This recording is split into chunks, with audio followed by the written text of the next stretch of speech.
So welcome everybody. To get started on this evening's presentation, I am going to do the acknowledgement of country. I acknowledge the traditional custodians of the Macquarie University land, the Wadamattagal clan of the Durug Nation, whose cultures and customs have nurtured and continue to nurture this land since the Dreamtime. We pay our respects to elders past, present and future. So welcome everybody to today's presentation. This evening we're joined by Lindsay, who'll be presenting the bulk of the presentation, but also we have Nita, who's here with us, and also Jinsun, who is joining us from the Student Administration Services. So they'll also be here to answer questions. If you do have any questions as we go along, please feel free to pop them into the chat function and we can answer them. We'll be answering them through that function, but also Lindsay may choose to answer them in an open forum as well. So I'll pass over to Lindsay. Thank you. Thank you, Catherine, and welcome to the session, everyone. I'll just kick off by sharing a little presentation I've put together, which will help with helping you understand what I'm talking about here. Okay, so let's just kick this off. So I am pleased to be able to let you know about some big changes we're making to the Master of Applied Finance in 2021. As you can see by this badge on the slide, we have now achieved a global top 50 Masters in Finance ranking from top universities. And indeed, we're #1 in Australia and equal first in Asia. This is pleasing for us and should reassure you in your decision to study with Macquarie Business School. We're making some changes to ensure we remain well ranked and continue to provide value to you and to the industry. The format here is for me to run through some high-level points about the changes in the Masters and a Graduate Diploma before answering some questions. If you do have any questions, please pop them in the chat, as Catherine asked. There will be more detail provided in due course, as I'm sure you're aware. There are a number of curriculum changes going through at the moment, affecting many courses, including this one. So at this stage, we won't be too specific with the information provided, and we'll save that for a further update. One thing that I did want to stress is that in iLearn now, we now have the course compass pages, which contain useful information about the course and activities available to students to increase their learning, volunteer for research, and even view job ads, as we now have. More information provided via this section, which can be found at My Home section of iLearn. Okay, so why are we changing this course? Well, one of the first things is we wanted to meet the needs of the future for our students. We've learned from student surveys and market research that expectations of courses like ours are changing, and the critical factors are actually shown there on the left, which is a student focus. Equally, the skills in demand have changed, as seen on the right. We need to ensure these skills are developed in the Master of Applied Finance. Now, I'm always happy to get student feedback, and generally our students do see value in the courses, as you can see from some of these comments. People attest to getting the job they want, at least in part due to having a Master of Applied Finance, and are able to apply what they do in their work.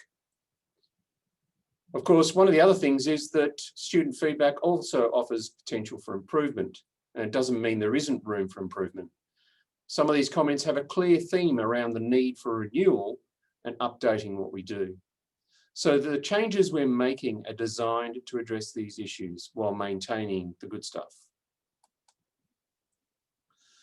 It's also fair to say that our typical student has changed. Traditionally, people worked in financial services or financial markets, with a few in funds management. This is not so common today. Many of you have come to the Master of Applied Finance to change jobs, industries or careers, often from very different industries. We want to continue to provide that value to you. So the key question, what is changing? Well, what we want to do is to change the value proposition for our students a bit. Our aim is to go beyond the technical skills to help you to apply finance in a real world setting and enable you to succeed and support society. We want you to be seen as an authority, to work in teams and be able to communicate with influence to varied stakeholders.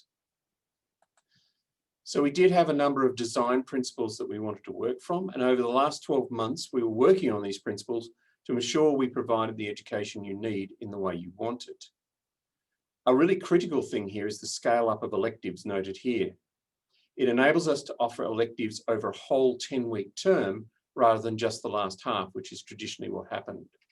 This actually addresses the feedback about the compressed timeframes for current electives while allowing subject areas to be tackled in more depth. We had always planned to make face-to-face classes more applied, and will now look to make them blended to build on the trials we have been running for some units this term.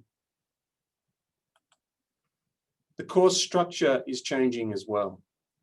In addition to making the electives 10 credit points each, we have removed one core unit, Portfolio Management and Valuation, to allow 4 electives to be studied.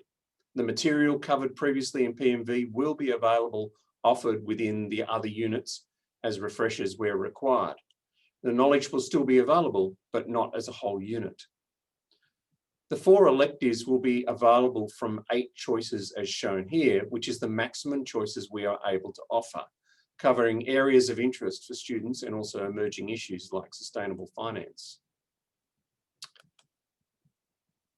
While we'll no longer have streams as such, and we have not for some time, the range of electives is diverse enough to enable students to focus on particular units and areas or even industries.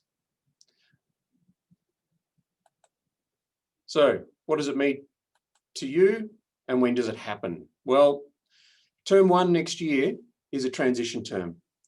We need to ensure that all students have accumulated an even number of credit points, as the 2021 units are all 10 credit points. That means you may need to take a 5 credit point elective in order to prepare for the new units. So, for instance, if you have 55 credit points completed at the end of December, you would need to complete a 5 credit point elective in term 1 or 2 to bring your total to 60 credit points. And after term 2, 2021, existing units will not be offered in that form again. Term 2, 2021 is the first intake of students into the new course, and then the 2021 course will be the only version offered. So the teaching timetable for 2021 is showing you how we expect the timetable to look for the next year, with term 1 providing corporate finance, which is a 2020 core unit for all of the students who commenced in term 4, 2020. From there, students will essentially be on the 2021 course. You will soon be able to enroll in the term 1 2021 units, so please give some thought to what units you will need to do, and we'll have more details on that. Another critical thing to bear in mind is that the applied finance journey is growing. So while we have the 3 formal courses, there are many other things that you can do. We've got short courses, professional development, we've got seminars, there's networking events and LinkedIn groups. And just on that subject, there is an alumni networking event coming up in November, which we are really keen for as many students and alumni to attend as possible, so that we can get some interaction going between the students, which has been missing while we haven't been able to do the face-to-face classes. And there will be more to say about this, so please watch this space. So the student experience remains relatively unchanged because the classes are still interactive. It's still online and face-to-face. It's work-friendly and applied. This is the way the course is operated, and we'll continue to do so. But we are making some enhancements. The first thing is that we aim to ensure that the activities are engaging, whether online or face-to-face, while bringing in blended learning as a full-time feature, allowing us to continue to cater for students outside Sydney. We're aiming for weekday classes to be online and weekends to be blended online and face-to-face, with a focus on application. There's a standard study plan, if you like, of what we expect to do, and that's depending on whether you need to do the foundation units. The expectation is that students in the 80 credit point masters will finish 2 years after commencement of studying part-time. The entry points have not changed with the updated course. To just spend a bit of time on that, that means that if you have a finance degree, you can still do the 80 credit point masters, and you would start with that unit of financial system participants and instruments. You would then do the 3 remaining cores and your 4 electives, and that will enable you to get through your degree. We do have a model for this online weekly structure, which we're working to develop now. And as you can see, each of the 10 credit point units will operate over the 10 weeks as shown. And it will have combinations of online activities, which are interactive. It will have Q&A sessions in Zoom. There'll be weekend blended classes and assessments, noting that we're only planning to have 3 assessments. Weekend classes will not always fall as shown here, as obviously we need to spread them up on up to 8 weekends over each 10-week term. So now that I've given some overall coverage of the changes, it's time for some of your questions. So if you have any questions, please pop them into the chat and I will actually stop sharing this.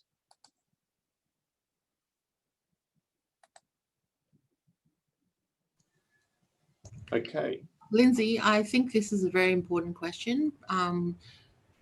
When will we know about what Term 1 is offering, and also what's happening with Melbourne? Sure, and I think that's a great question, because Term 1, we've put in what our units are expected to be, and we're just waiting for the final approval on that. Once we have that, we'll let everyone know. And I think then you will have an opportunity to enrol, won't they, Anita? Absolutely. Yeah. Because normally you would have done that by now. As to Melbourne, as you, I mean, David, I think you are in Melbourne, aren't you? As you know, you can't. Right. Yeah, you can't go anywhere at the moment just yet. Pretty soon, though, I'm hoping. It's still hoping. The other thing is that we don't know when classes will open. So at the moment, we are aiming to still maintain online classes for Term 1. 2021, and we'll see what happens in Melbourne. One of the things with doing the online, the combination or the blended face-to-face and online classes is that where we have a lecturer who is in Melbourne, it's quite possible we can operate face-to-face classes in Melbourne and have everyone else online. What we would need to do then is to find a venue where we could make that happen. Now, that may be a different venue to where we have been. So as you would, if you've been to Clifton's, Saxon's before, you know that the classrooms are laid out for face-to-face. They're not really laid out for online and not laid out for blended. So we're going to have to do some work on that to try and work out where we can do that. We even have to do work in our city campus offices to make them work, because there's been a very varied the experience has been varied with the classes that have operated here as we try to grapple with how to put them together. The next thing, before you continue, I'll ask you the next question. Sure. Just on the point, for those of you who have studied at our kind of venue in Melbourne, which is Saxon's, currently all the staff at Saxon's have been stood down and the organisation is pretty much shut. So of course we have to see what is happening in Melbourne to determine venues as well. Yep. The next question, and I think this would also be a good question for Lindsay, is how many elective choices have been cut, consolidated following the changes? This is actually quite a hard one to answer, because previously we had 5 credit point units and we're making them into 10. So in some cases we've actually managed to put them together, and I'll give you an example. If you did applied business valuation or advanced valuation for corporate finance, they have been put together and called business valuation. So that's a nice, neat fit. They go together well. The project finance, resources and infrastructure project units will be brought together. But in other cases, we've had to just bring parts of units together and then expand them. So private capital is part of private equity investments and then expanded into venture capital. So there's a wide range of them. Now, we did want to offer more than 8, but we are restricted in the number that we can offer. So 8 is it at this stage. But we are working on other ways to make it a little bit more flexible for people. I just can't talk about it yet because it's still too early. Okay, so the next question, we have quite a few questions. Some I will answer, some I'll pass to Lindsay, because we keep it simple. So we've got a whole bunch of them. I think I've lost the plot. The credit points, all units from next year will be 10 credit points, and therefore our units are charged per credit point. and therefore you will be charged 10 credit points per unit, which, so if you're doing a 5 credit point elective, it's essentially doing two 5 credit point elective, which becomes 10. So the actual cost is the same. The workload is also based on credit points. So if you're studying part-time, a lot of students do 2 5 credit points. So you would do one 10 credit point unit. Lindsay also showed that the way the units will run is that it's an online and face-to-face blended. So the workload is spread more throughout. It's not like just over a couple of weekends. So it's very manageable. And if people are studying full-time, they would be studying 20 credit points, which is the normal full-time load. The next question, which we may not be able to give you a full answer, but Lindsay can answer and I will give you additional information. Will there be any electives that only taken in certain campuses? Will all electives be available across all locations? Great question, Trevor, and thanks for that. He likes asking me questions. He does in the unit too. It is a good question, and what we're trying to do is to make the maximum units available wherever possible. So one of the things we always had an issue with in Melbourne and Sydney is we had to offer in Melbourne and offer in Sydney, and sometimes they would be different. So people in Sydney needed to go to Melbourne and people in Melbourne needed to come to Sydney. We want to avoid that by having online face-to-face blended. It gives us that opportunity to make them available to people in other places. So even in the case of people who are in Adelaide, who used to travel to Melbourne to go to classes, well, if you're in Adelaide and you're enrolled in one of these units, you will be able to attend online and get the same experience. And what we're trying to do is to make sure it is the same experience, that it doesn't matter whether you're in the classroom in Sydney, or in some cases it might be in Melbourne, or if you're watching it online from home. You can engage as much as anyone else can. My experience from seeing some of the units that we trialed this with this term is that the engagement is very much there from everyone. So it doesn't actually matter whether you're in the room or whether you're online, you are still engaged. So in short, we're going to try and make every unit available to everyone, no matter where you are. Lindsay, this is a really good question as well. It's about the new capstone unit, which essentially replaces professional practice. So the question from David is the subject, is it similar? Yes, is the answer. It's similar, but it's also different. So the difference will be that if anyone has looked at professional practice, they will know that it's largely about preparing a research paper.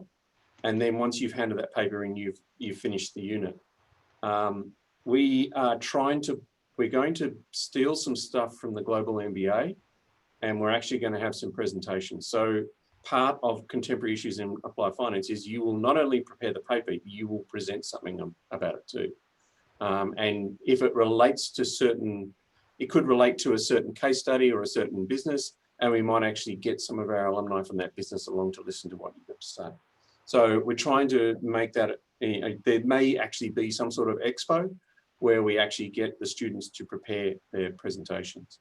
I'm also considering that one, whether there should be a combination of, allow people to do individual work or even allow them to do group work. Okay, so next question is about timetabling, and this is probably one that I can start answering and Lindsay will complement it. Are there no core elective available in term 1 for Melbourne and Sydney? No core, you meant. So Ian, we are actually mapped out every single student who's studying with us right now to determine, like, if someone is finishing in term 1 and they have to do the core unit, we will offer it. Otherwise, we will make sure that students can still finish in a reasonable, the pace that you normally go at. The interesting thing about this program is because they're mostly domestic students, we have students who do 1 unit, 2 units, sometimes request 3 units, then sometimes they don't study for 6 months. So it's almost impossible to cover 100% of the people, but in our team, we have obviously and will take great consideration into the units that we can offer so that people are not delayed unduly should they, wish to continue at a certain pace. I would, I'm only saying what everybody's thinking is, that with COVID, the university sector has been impacted immensely. And I think what we're trying to do with this program is to actually make it more, the units have been adjusted and reviewed, and there's been advisory board and things like that to make it more current. And also all the units will start in week 1, not in week 5 or 7 or 8. So it's more paced. They are on weekends or evenings, so it's work friendly. So there are some changes. And as to units, I assure you, as soon as we get approval from the university, we want to get the timetable out too. I'd probably just add that, traditionally the 5 credit point electives, I always thought some of them were actually 7.5 point electives, or should have been, with the amount of work. So the focus is on making sure that 10 credit points is 10 credit points. You get 150 hours work over 10 weeks, and you can pass it by doing that. We also want to make sure that the activities are engaging and all those sorts of things. So they're very important aspects. So obviously we'd like to have the timetable out and like to offer everything we possibly can, but we are restricted in what we can do. Another thing to remember is that term 1 generally is the least attended term. That's the one where people often take their breaks for good reason, because they're often off skiing in Japan or somewhere else. But they won't be doing that this year probably. So we could be in for a shock with the number of students that want to actually do units in term 1. So if that's an issue, I'll deal with that. Yeah. David, the slides will be shared in Course Compass in due course. Like once after today, Catherine will go ahead and share all the slides, so you'll have all the information. I also, because I quickly looked at some of the transcripts while we were waiting. So one thing is there are some of you who are at 95 or 105 or 15, as one of the slides indicated in term 2 and possibly term 1, we will be offering the last versions of the 5 credit points, so you can round up to an even number. So when we're teaching out programs, we don't just abandon ship. So there will be provision there. When we send out your timetable is available to enroll now. At this stage, it will only be for term 1 because the university, because we're doing a lot of work for the program. So, but in January, we will have the rest of the year available. And we will put in comments like, if you have 5 credit point, please consider these ones because they're minimal opportunity for 5 credit points units. Because obviously we want you to finish 120 and not 125, and you can't graduate with 115. I also wanted to point out that there are a couple of you here who are doing the Master of Applied Finance Advanced. So this program will no longer have new admissions next year. But for the ones who are in the program, we're committed, obviously, for you to be able to, finish. And in fact, the advanced program is basically the Master of Applied Finance with more electives. We do have plenty of electives for you to do. And the core units are, in fact, most of the core students have already done all the core units or are doing them right now. So pretty much. I'm looking at the spreadsheet of all of you as well. So yes, we have no new admissions, but that doesn't mean your program is not going to be completed. You have the same units that are being offered to the Master of Applied Finance. And as Lindsay has said, there is a group of them. So you do more of those. Absolutely. And we want to make sure that there is something there for everyone to do and to learn. And even with some of the units that may not appear in the future, we are looking at ways that we can make them available to you, perhaps as short courses. There's a lot of work going on. There's a lot of potentially exciting developments there. So don't despair. They may make a return. Yeah. And another point I wanted to remind you all, since you're here, which is great, is there are a lot of changes happening in the university, and you would have received various emails from our area about using eStudent and not iManage, census dates. And I'm not going to bore you with all of that right now. But what I will say is that when we send out the comms about enrollment, please be very mindful of the details about enrollment details, deadlines, census date, all those kind of things that normally, because electives start a little later on, people think, oh, I'll enroll later on, but in next year, electives start in week 1 as well. So I think when you get the communication, please be very mindful. You can enroll yourself in the eStudent, so you will see whether you enrolled or not. You'll see whether there's an invoice or not. And it's a little green button when you enroll, so it's very clear. And if you have any questions, please do, like we're available. Jin Sun is one of my colleagues who's been working with the MAF portfolio for a long time now, and we actually have a bunch of 8 colleagues now. We've expanded the team to support the students. Please do contact us and ask us any questions. Whether you're in Melbourne or not, we still pick up the phone. We still answer all your queries. As Lindsay has said, we have students all over Australia. In fact, currently all over the world. So it doesn't make any difference. You can just pick up the phone, shoot us an email. So the next question is from Trevor, and this is a Lindsay question. Are there any proposed changes regarding MQ's affiliation with CFA Institute, or the percentage of course that is relevant to CFA level 1? In short, no. We'll maintain that relevance so that you've got if you're doing the CFA, it will help you without doubt. And Dan and I will make sure of that as we go through the units. So yeah, no, there's no problem. I was also, no problem. I was also going to re-emphasize a lot of information that is valuable to students goes through Course Compass, either from other lecturers. Myself, Catherine does a lot in Course Compass. She's taken a crash course in web design and has been preparing useful information for you, and there is more to come. So keep an eye on that. If you looked at it some time ago and thought there's nothing much there, it's changed. So make sure you do have a look at that. We are going to put a lot of more things through there.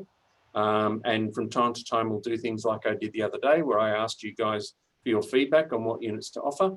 And a few of you did reply, which is fantastic. And we will put some of those things up. We do have the capacity to create short polls in Ireland, so we will probably do things like that to just get a bit of feedback from you. And then the other thing is, please come along to the networking session. There are a great group of alumni that are happy to share their stories and talk to you all. This is a great way for you to connect, especially in the environment we're in now, where it's not possible for us to all get together face to face. So please do come along to that. You will find that enormously useful. We have had quite a number of students register for that. So, and do bear in mind that there are limited places. So please get in as early as you can to register. It would be really good to have you come along to those sessions. And like Lindsay said, there's a lot of information coming out through Course Compass. So one of those communications will be from me tomorrow about this session with the links and the slides and things like that. So please keep an eye out for those announcements that come through, and also just go on to Course Compass and have a look around. There is a lot of valuable information there, and it is changing at the moment, so it is quite relevant and up to date. There's one looking at the group of people who are here. I've noticed obviously some of you are towards the last part of your degree, and some of you are pretty much at the start of it. Right at the start. Yeah. So what we have suggested, that I've suggested, and we're trying to seek approval, is for those of you who are at the start of your program, if you want to, anybody who started is able to continue with their current program. It just means, the electives are a little different.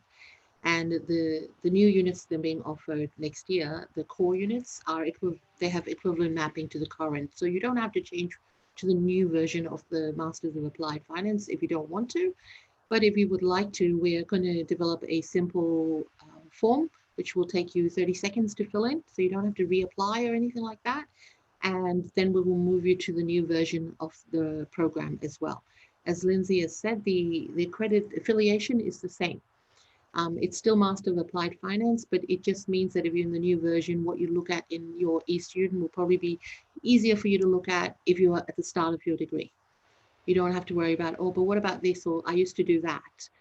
So we're going to develop a process so that if you do want to change to the newer version, obviously we will assess and make sure you're not disadvantaged in any way, and then we will move you over to the new version. And normally people have to reapply, and I think that it shouldn't be that hard if you're going from one version to the other, especially when it's a better version. Well, it's a newer version, let's just say. Yeah. Then it would be a 30-second form, I think. That's my aim. So again, when you get that information, if you want to speak to Lindsay more before you decide, make a time to talk to him. You can also contact us in Student Services because we know your whole progression and trajectory, and we can give you advice on that as well. Great. Does anybody have any further questions that they would like to ask either Nita or Lindsay? Any questions in general? Great. Nita, Lindsay, do you have anything else that you would like to add? No, just thank you very much for coming in and listening to me rabbit on about this. I mean, I've been working on this for quite some time, so it's good to actually start to talk about it, and you'll hear more from me later as we give more detail out. And I guess, I would like to say thank you as well, because it's great to have a, despite small group, I think if it has any positive impact, then that's great. We do run these sessions for students based on students' demands or needs. So maybe one of the things we will do is send out a little poll through Course Compass to see how frequently you would like to have these sort of updates on program. It could be once a term, or twice a term, or once every 6 months. So we'll get that information, and based on your feedback, and I'm hoping at least the 7 of you respond, and we have 200 plus students, and if we get some consensus, then we will see how often we run these sessions to try to keep you guys. What we want to do is be very transparent and consistent, which is what Lindsay's, from my perspective, done a great job of, but that's just me. So we will do that in one of our polls or surveys in Course Compass, and please, tell your mates to let us know as well, so that we can deliver on what you want and what you need in the aspect of these updates. Oh, Catherine, can I just quickly ask a question before we close off? Of course. Lindsay, I was just curious if there's any particular areas that have sort of either not made it through into a combined elective, like is there still fixed income, for example, or what sort of areas are moving to that short course format that you sort of alluded to or might move? Too early to say Okay. because it's still in flux. There are some units which didn't find had a home, but we weren't able to offer that many electives. So I think one of the things you'll notice is that the electives are generally quite broad. So if it's very specific to a particular area, it may not have made it through. So they are the ones that we will focus more on providing short courses on, particularly where we feel that there's appetite amongst corporates to send their people to those courses. And look, there's a number of other things that are going on with that, which is another conversation entirely and is still too early to talk about. No worries. Absolutely. Thank you. The direction, what I've been sensed is, micro-credentials are becoming very important. So I was avoiding saying that. Sorry, but that's a direction I'm saying, that as a world, not just as Macquarie University. So the hope is to do exactly what Lindsay's saying, and perhaps there's a relevant topic, and we've got a keen interest in it, and then we might run a micro-credential a unit which will count towards your degree. So that's where we've got that flexibility depending on what's happening in the world. And that's something, that finance 10 years ago and now is very different. So that's why we want to have that micro-credential possibility to actually bring on some very current relevant topics to add in a particular year or a particular term. And we'll go out and ask people what they're interested in. Yeah. So, don't be afraid to put your hand up and say, I'd really like to do X, Y, Z, and we can try and make that happen. Great, thank you. No problem. Any other final questions before we wrap up this evening? Okay, so we might finish the session there. Thank you all for coming along. Thank you, Lindsay. Thank you, Nita, for your insights. And I will share the recordings and the information with you tomorrow. Have a great evening, everyone. Thanks, everyone.